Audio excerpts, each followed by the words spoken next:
तुम्हा सर्वांसाठी आज मी करते मिरची वडा। चल रेसिपी सुरू करूया। सर्वप्रथम मी भावनगरी मिरची मधोमध कापून घेतली। त्यातील बिया चमच्याने काढून घ्यायच्या। यानंतर त्याला थोडंसं मीठ आतून चोळून घ्यायचं।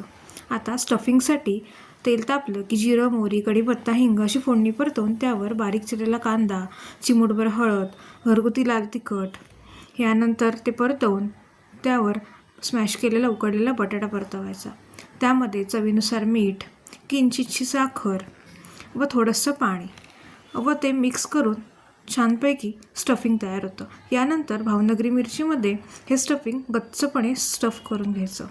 आता चला बेसनचा घोळ करू। बेसन नंतर त्यात तांदळाचं पीठ, थोडीशी हळद, थोडासा ओवा, थोडासा हिंग व चवीनुसार मीठ व पाणी हे छान घोळ तयार झाला की त्यामध्ये या मिरच्या स्टफ केलेल्या घोळून गरम तेलामध्ये तळून घ्यायच्या। चारही बाजून छान गोल्डन रंग येईपर्यंत या तळून घ्यायच्या। अशा चटपटीत चुरचुरीत मिरची वडा खूपच मस्त लागतो।